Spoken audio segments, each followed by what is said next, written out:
ఆ పండుగలో మహాదినమైన అంత్యదినమున యేసు నిలిచి ఎవడైనను దప్పికొనిన ఎడల నా యొద్దకు వచ్చి దప్పి తీర్చుకొనవలెను. చాలు. ఎవడైనను దప్పికొన్న ఎడల నా యొద్దకు వచ్చి దప్పి తీర్చుకొనవలెను. ఈ వాక్యములో చాలా ప్రాముఖ్యమైన సంగతిని యేసుక్రీస్తు ప్రభువారు తెలియజేస్తూ ఉన్నాడు. ఎవడైనా దప్పికొంటే నా దగ్గరకు వచ్చి దప్పిక తీర్చుకోండి అని చెప్పడానికి ముందు ఒక కాలము, ఒక ప్రస్తావన అక్కడ జరుగుతూ ఉంది. ఎప్పుడు యేసు ప్రభువారు ఆ మాట మాట్లాడుతున్నాడు? యేసు ప్రభువారు బోధ చేసినప్పుడల్లా ఆయన కొండ ఎక్కి కూర్చోండి ఇలాగూ మాట్లాడసాగెను అని మనం చదువుతాం. ఆయన వారికి బోధించుటకు ఆ యొక్క ధోనిలోనికి వెళ్ళి ధోని మీద కూర్చొని బోధించినట్టుగా చదువుతాం. ఈ రీతిగా దేవాలయములో ఆయన బోధించుచున్నప్పుడు అని చదువుతాం. సందర్భాలు పరిశుద్ధాత్మ దేవుడు రాసిపెట్టాడు. ఎందుకు యేసుక్రీస్తు ప్రభువారు ఈ మాట చెప్తున్నాడు? అది బాగా ఎండొస్తుందనా, లేకపోతే దప్పి గురించి ఎందుకు మాట్లాడుతున్నాడు? నీళ్ళు గురించి యేసుక్రీస్తు ప్రభువారు మాట్లాడుతున్నాడు. యోహాను సువార్తలో 5 సందర్భాల్లో, 5 అధ్యాయాల్లో 5 సందర్భాల్లో ఈ నీరు గురించిన ప్రస్తావన ఉంది. మొదటి సందర్భం చెప్తాను, గుర్తుపెట్టుకోండి. యోహాను అంటాడు, ఇదిగో నేను మీకు నీళ్ళల్లో బాప్టిజం ఇస్తున్నాను. ఏమంటాడు?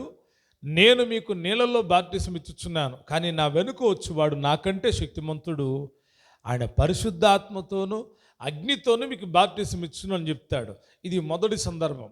2వ అధ్యాయంలో మనం చదివితే యేసు తల్లి అయిన మరియ వచ్చి అంటుంది, అయ్యా ద్రాక్షారసం అయిపోయింది అంటే, నా సమయం ఇంకా రాలేదమ్మా అని చెప్పిన తర్వాత పని వాళ్ళతో చెప్పింది, ఆయన మీతో చెప్పింది చేయండి అని చెప్పినప్పుడు ఆయన చెప్పాడు, సమయం వచ్చినప్పుడు 6 రాతి బాణల నిండా నీళ్లు అంచు మట్టుకు నింపమన్నప్పుడు వాళ్ళు నింపారంట. నీళ్లు ద్రాక్షారసంగా మార్చబడ్డాయి. గట్టిగా స్తోత్రం చెప్దాం. ఇది 2వ అధ్యాయంలో రాయబడిన సంగతి. 3వ అధ్యాయంలో చదివితే, ఒకడు నీటి మూలంగా గాను ఆత్మ మూలంగాను జన్మించితేనే కానీ పరలోక రాజ్యంలో ప్రవేశింపడు అని యేసుక్రీస్తు ప్రభువారు సహాగా పలికిన మాటను మనం చదువుతాం. 4వ అధ్యాయంలో మనం చదివితే ఆయన చాలా ప్రత్యేకంగా కనపడతాడు. ఒకసారి ఆ మాట చదువుదాం. 4వ అధ్యాయం 13వ వచనం. సమరయ స్త్రీ విషయంలో ఆయన ఈ మాట చెబుతున్నాడు. ఒక్కసారి అందుకు యేసు, ఈ నీళ్లు తాగు ప్రతివాడును మరలా దప్పిగొనును, నేనిచ్చు నీళ్లు త్రాగువాడెప్పుడును దప్పిగొనడు. ఆమెతో చేసిన ప్రసంగం ఏంటి అంటే, బావి దగ్గర నిలబడి నీళ్ళు అడిగి నీళ్ల గురించే మాట్లాడుతున్నాడు. ఆయన నీళ్ల గురించే మాట్లాడుతున్నాడు. ఆమె దగ్గరున్న నీళ్లు మామూలు నీళ్లు కాదు. ఆ నీళ్ల వలన మనుషులు సంతోషిస్తున్నారు. ఆయన అంటున్నాడు, నీవిచ్చే నీళ్లు మనిషి దప్పిక ఉంటాడు, మరలా దప్పిక అవుతుంది, మరలా తాగాలని అనుకుంటాడు. కానీ నేను నీళ్ళిస్తే అవి నిత్య జీవమునకై ఊరెడి నీటి బొగ్గగా వానిలో. ఆ మాట చదువుతారు కింద. నేనిచ్చు నీళ్లు తాగువాడెప్పుడును దప్పికొనడు, నేను వానికిచ్చు నీళ్లు నిత్య జీవమునకై వానిలో ఊరెడి నీటి బొగ్గగా ఉండునని ఆమెతో చెప్పాను. చెప్పాలి గట్టిగా. యేసయ్య దగ్గరకు వస్తే దప్పిక తీర్చబడుతుంది. ఆయన ఇచ్చే నీళ్లు తాగువాడంట, మరి ఎప్పటికీ దప్పికొనడంటండి, మరి ఎప్పటికీ దాహం కాదంట. అవి ఎలాగుంటాయంటే, మనం ఇందాక 7వ అధ్యాయం 35 చదివినట్టున్నాం, 37 చదివా, 38వ వచనంలో చదివితే అక్కడ రాయబడి ఉంటుంది, నా యందు విశ్వాసం ఉంచువాడెవడో వాని కడుపులో నుండి జీవజల నదులు ప్రవహించును. గట్టిగా స్తోత్రం చెల్లిద్దామా? నా యందు విశ్వాసం ఉంచువాడెవడో వాని కడుపులో నుండి ఏం పారుతాయి అంట? జీవజల నదులు పారుతాయి. యేసుక్రీస్తు ప్రభువారు నీళ్ళ గురించి మాట్లాడుతున్న బలమైన సందర్భాలు ఇవి. ఆయన అంటున్నాడు, ఇదిగో నువ్వు చాలా మందికి నీళ్లు పోస్తూ ఉన్నావు, నీ నీళ్లు తాగిన వాళ్ళు, ఈ బావి నీళ్లు తాగిన వాళ్ళు మరలా దప్పికొంటారు, అయ్యా ఈ బావి మాకు శ్రేష్టమైనది, ఈ నీళ్లు మాకు శ్రేష్టమైనవి, కానీ నీళ్లు శ్రేష్టమైనవే, ఈ నీళ్లు తాగిన వాడు మరలా దప్పికొంటాడు, కానీ నేనిచ్చే నీళ్లు తాగివాడు ఎప్పటికీ దప్పికొనడు. చెప్పాలి. ఆ నీళ్ళు ఎవరి దగ్గర ఉన్నాయి? ఆయన దగ్గరే ఉన్నాయి. ఆమె వెంటనే ఏమంటుంది? ఆమె తెలివిగలది, ఆమె హృదయం తెరవబడింది. ఆ స్త్రీ వెంటనే ఏమంటుందో తెలుసా? 15వ వచనం. ఆ స్త్రీ ఆయనను చూచి, అయ్యా నేను తప్పి కొనకుండునట్లు, చేదు కొనుటకింత దూరం రాకుండానట్లు ఆ నీళ్లు నాకు దయచేయమని అడుగగా. ఏమని అడుగుతుందంట? నేను ఇక్కడ దాకా రాకుండా ఆ నీళ్లు నాకు ఇవ్వయ్యా అని అడుగుతుంది.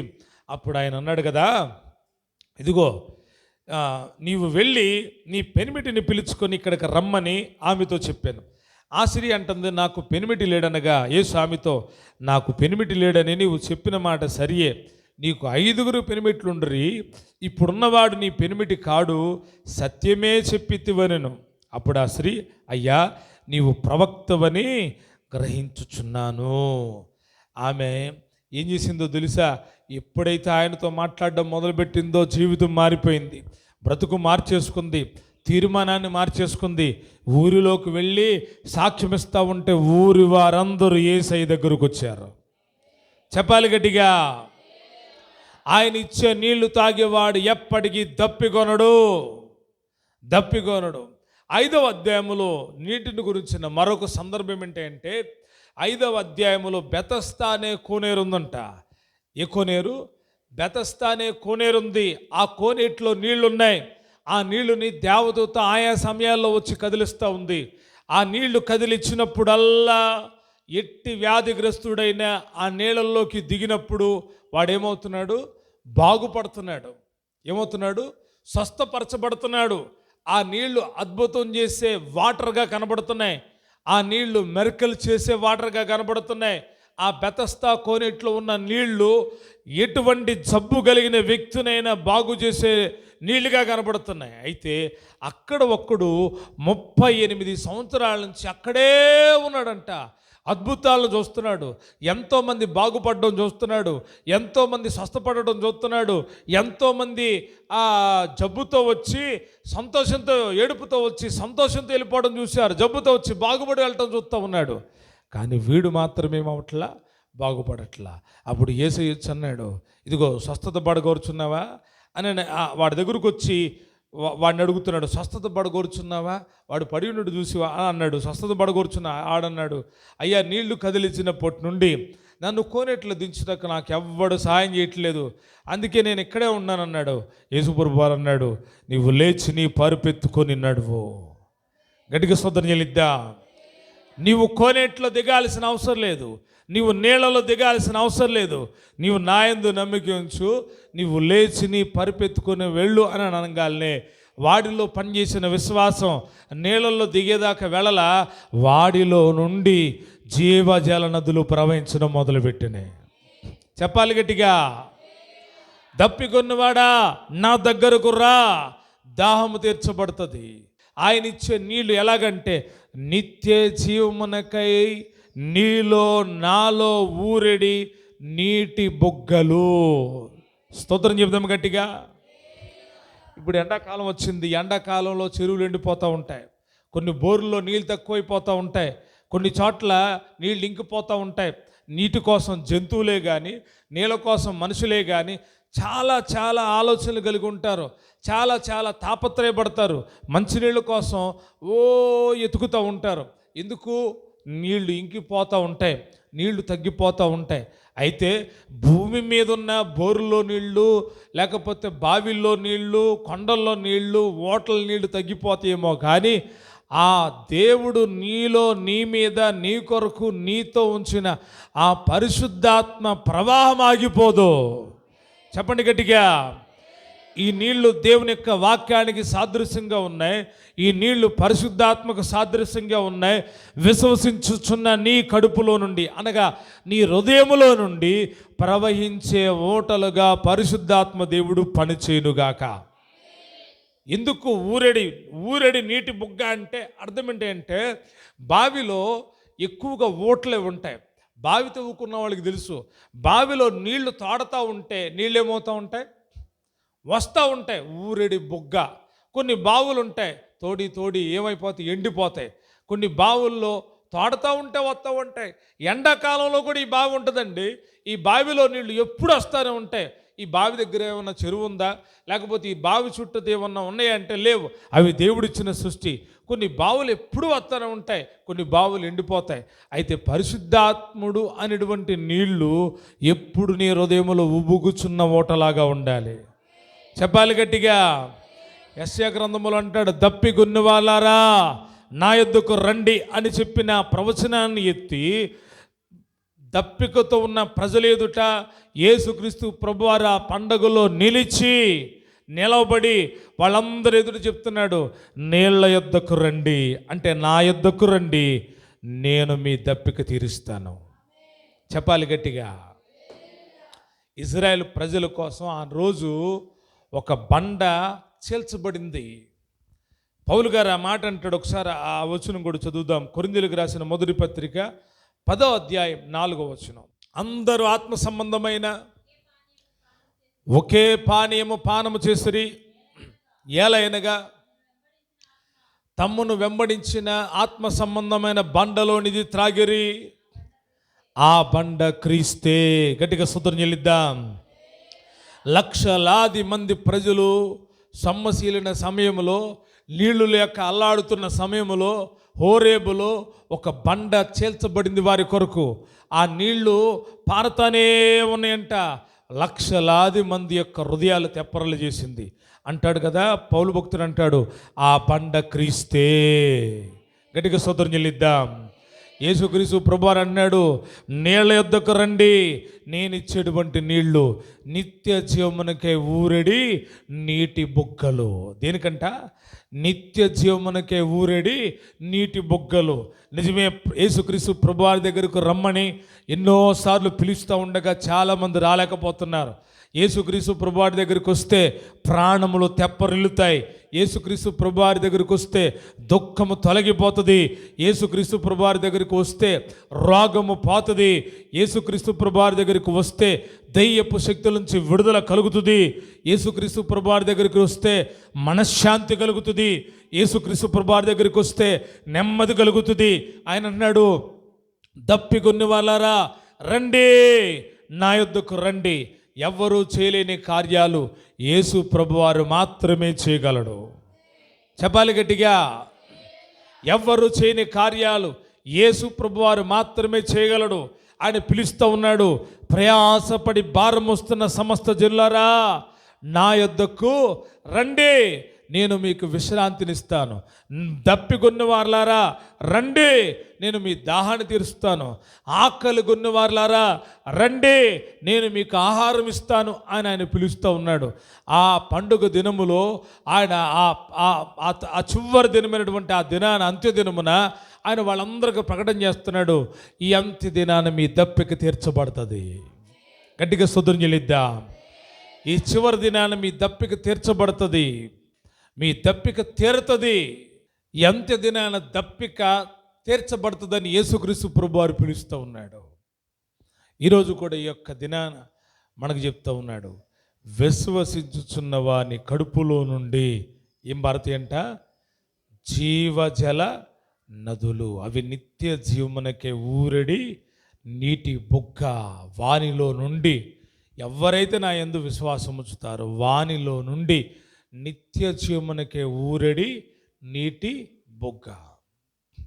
చాలా సందర్భాల్లో పరిశుద్ధాత్ముడి గురించి చాలామంది ఈ రీతిగా అనుకుంటా ఉన్నారు, ఎక్కడో ఉన్నాడు ఆయన, రండి పరిశుద్ధాత్ముడా, రండి పరిశుద్ధాత్ముడా అని పిలవాల్సిన దినాలు కావు.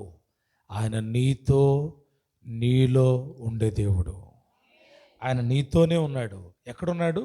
నీ పక్కనే ఉన్నాడు. అయ్యా నా లోపలికి రాయనాయన. పైనుండి కదా ఆయన వచ్చేది. ఎక్కడున్నాడు ఆయన?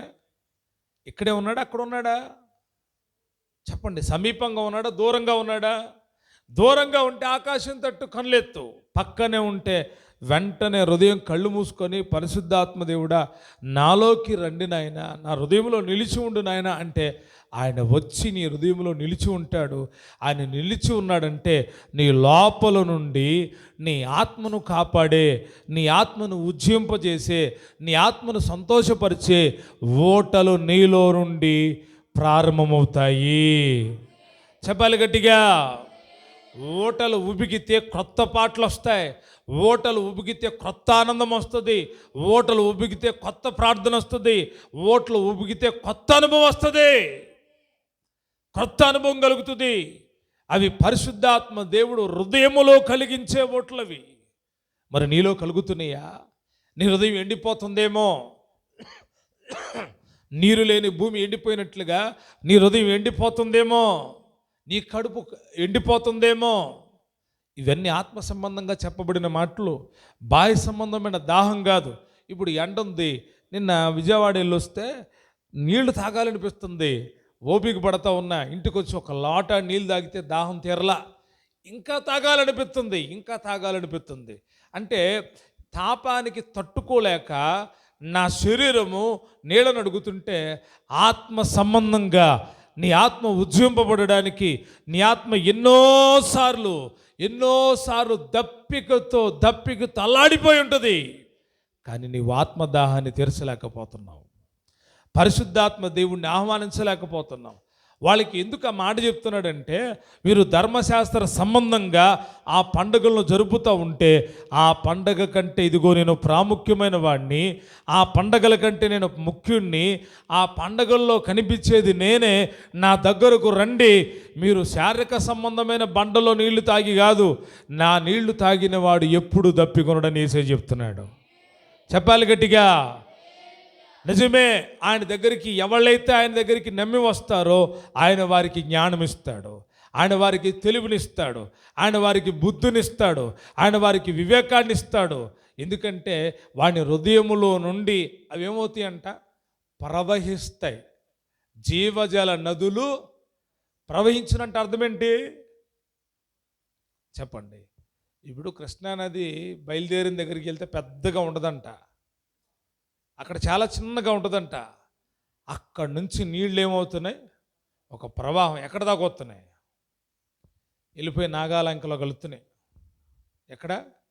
ఎక్కడో పుట్టి నాగాలంకలోకి వచ్చి కలుస్తున్నాయి. అంటే దాని ప్రవాహం మామూలుదా? ఒక నీటి ప్రవాహమే అలాగుంటే జీవజల నదులు అన్నాడు. ఏంటంట? నదులు అవన్నీ తెలీదు. నదుల్లాగా ప్రవహిస్తాయి అంట. నదుల్లాగా మన హృదయం లోపల నుండి ఓటలు ఉబుకుతూ ఉంటాయి అంట. కాబట్టి ఈ మార్చి నెల మొదటి పునరుద్ధాన దినాన ప్రభు కోరుకుంటుంది ఏంటంటే, మీ హృదయములో నుండి జీవజల నదులు పారునుగాక. మీ హృదయంలో జీవజల నదులు పారునుగాక. పారుతున్నాయా? పారకపోతే పరీక్షించుకోండి. మన హృదయాల్లో జీవజల నదులు పారాలి. ఏం పారాలి? పరిశుద్ధాత్ముడు ఎక్కడో లేడండి, ఆకాశం లేడు. ఇదిగో ఆకాశం నుండి దిగి వస్తున్నాడంటే అది అబద్ధం. ఆల్రెడీ ఆయన ఆకాశం నుండి ఎప్పుడో దిగొచ్చాడు. దిగిరేవాళ్ళ మళ్ళా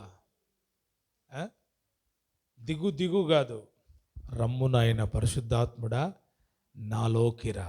నా పైకి దిగిరా కాదు, నా లోనికి రా. సమీపంగానే ఉన్నాడు ఆయన. నువ్వు ఆయన చేయబట్టుకోలా, ఆయన యొక్క మాత్రం నీ చేయబట్టుకున్నాడు. నమ్మితే గట్టిగా స్తోత్రం చెప్పండి. నువ్వు ఆయనతో నడవట్లా, ఆయన వెనక్కే పెడుతున్నావు, కానీ ఆయన మాత్రం నీటితోనే ఉంటున్నాడు. చెప్పండి గట్టిగా. పరిశుద్ధాత్మ యొక్క అనుభవాలు అవే. పరిశుద్ధాత్మలో ఉండి వచ్చేది ప్రేమ. ఆ ప్రేమ నిన్ను వదిలిపెట్టట్లా. నువ్వు వెళ్ళిపోతున్నావు ముందుకి, నీ ఇష్టం వచ్చినట్టుగా వెళ్ళిపోతున్నావు, కానీ ఆయన మాత్రం నీతోనే ఉంటున్నాడు. నువ్వు చెడ్డ పని చేస్తున్నావు, అయినా ఆయన నీతోనే ఉన్నాడు. నీలోకి రావట్లేదు, కానీ నీతోనే ఉన్నాడు.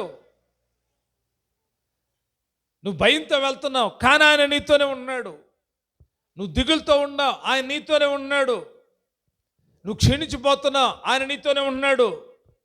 నీకు చేతకాంది ఏంటంటే ఆయన హృదయం లోపలికి ఆహ్వానించడం నీకు చేత కావట్లా. నువ్వు ఆయన హృదయం లోపలికి ఆహ్వానిస్తే నువ్వు వెళ్ళే త్రోవను దేవుడు సరళం చేస్తాడు. నీ మార్గాలన్నీ ఆయన సరళం చేస్తాడు. నీ బాధని, నీ కష్టాల్లో నిన్ను ఓదారుస్తాడు, ఆదరిస్తాడు. పరిశుద్ధాత్మ దేవుడు నువ్వు చేరవలసిన సర్వసత్యములోకి నేను నడిపిస్తాడు. నీ లోపల ఆయన నిలుచుండి నీటి బుగ్గలుగా ఆయన నీ లోపల పనిచేస్తూ ఉంటే నువ్వేమంటావో తెలుసా? ఈ భూలోకంలో కొంతకాలం బతికిన యుగయుగాలు నా యేసయ్యతో జీవితం ఉందని సంతోషిస్తావు. కాబట్టి పరిశుద్ధాత్మని హృదయం లోపలికి ఆహ్వానించాలి. ఆయన అప్పుడప్పుడు చెల్లిపోయాడు కదా, ఆయన నువ్వే పంపించేస్తావు, నువ్వే ఉండనీయు. వేరే వేరే వాటికి చోటిచ్చి నీ లోపల ఉండనీయకుండా నువ్వే తోసేస్తావు. ఆయన వెళ్ళిపోతాడు. ఆయన వెళ్ళిపోయిన మరలా రాడా అంటే ఈ భూమి మీద ఉన్నాడు కాబట్టి వస్తాడు. ఒకానొక దినం వస్తుంది, పరిశుద్ధాత్ముడు వెళ్ళిపోతాడు. వెళ్ళిపోయిన తర్వాత ఆత్మదేవా నాలోకి రండి అని నువ్వు ఎంత ఆక్రందన చేసినా పరిశుద్ధాత్ముడు నీ లోపలికి రాడు. ఆయన నీతో ఉన్నప్పుడే, నీకు సమీపంగా ఉన్నప్పుడే జ్ఞాపకానికి తెచ్చుకొని, అయ్యా నేను చాలాసార్లు నేను పక్కన పెట్టేశాను, చాలాసార్లు నీవు నడిపించిన మార్గంలో నేను నడవలేదు, నా సొంత తలంపులతో నడిచాను, నా సొంత ఉద్దేశంతో సొంత జ్ఞానంతో నడిచాను, అందుకే చాలాసార్లు ఫెయిల్ అయిపోతా ఉన్నా. పరిశుద్ధాత్మదేవా నన్ను నీవు నడిపించయ్యా అంటే ఆయన ఎలా నడిపిస్తాడు తెలుసా? సర్వసత్యములోకి ఆయన మిమ్మల్ని నడిపిస్తాడు. శాంతికరమైన జలముల యొద్దకు ఆయన మిమ్మల్ని నడిపిస్తాడు. పచ్చిక గల చోట్లకు ఆయన మిమ్మల్ని నడిపిస్తాడు. గాఢాంధకారంలోకి నువ్వు వెళ్ళినా నీవు భయపడకుండా ఉండడానికి అంధకారంలో వెలుగు వలె, నీ పాదాలకు వెలుగు వలె నీ త్రావ ముందులో అగ్ని స్తంభముగా నిలిచి నడిపిస్తాడు. పరిశుద్ధాత్మ దేవుడికి అంత శక్తి ఉంది. నిన్ను క్రీస్తు ప్రభువు యొక్క సారూప్యానికి మార్చి ఆయన వచ్చినప్పుడు కడబోర శబ్దం వినేటువంటి శక్తి శారీరక సంబంధమైన చెవులకు లేదు. ఓన్లీ పరిశుద్ధాత్మ శక్తి కలిగిన చెవులకు మాత్రమే ఉంది. మీకు అర్థమవుతుందా? యేసయ్య రాబోతున్నాడండి, కడబోర మోగబోతుంది. నువ్వు వినటానికి రెడీగా ఉన్నావా? నువ్వు వినటానికి రెడీగా ఉంటే నీ శారీరక సంబంధమైన చెవులతో ఆ బోర శబ్దము నువ్వు గ్రహించలేవు. నీ లోపల పరిశుద్ధాత్మ దేవుడు పనిచేస్తే ఆ శబ్దము వినిన వెంటనే ఈ దేన శరీరము, ఈ యొక్క మట్టిలో కలిసే శరీరము లేక కలిసిపోయిన శరీరము మహిమా శరీరముగా మార్చబడుతుంది, రూపాంతరము చెందుతుంది. ఎందుకు అంటే పరిశుద్ధాత్మ దేవుడు నీలో నిలిచి ఉన్నాడు కాబట్టి. ఆయన నిలుపుకోవాలా బయటకు పంపించాలో మీరే అర్థం చేసుకోండి. ఆయన మీలో ఉన్నాడా, బయటకు వెళ్ళిపోతున్నాడా? ఆయన బయటకు వెళ్ళిపోతే చాలా ప్రమాదంలో పడినట్టే. పరిశుద్ధాత్మ దేవుడు నువ్వు చేసే పనికి మాలిన కార్యాల వలన దేవుడికి అవిధేయత చూపడం మూలాన ఆయన నీలో ఉండట్లేదు. ఎందుకంటే విధేయులైన వారిలోనే పరిశుద్ధాత్ముడు ఉంటాడంట. చెప్పండి గట్టిగా. విశ్వాసం కలిగిన వారిలో పరిశుద్ధాత్ముడు ఉంటాడంట. విధేయత కలిగిన వాళ్ళలో పరిశుద్ధాత్ముడు ఉంటాడంట. నీ దగ్గర విధేయత విశ్వాసం లేకపోతే ఆయన ఎలా ఉంటాడు?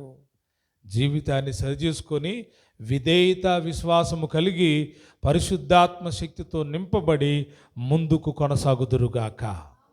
ఈ మాటలు దేవుడు మీ అందరి హృదయాల్లో ఫలింపచేయునుగాక.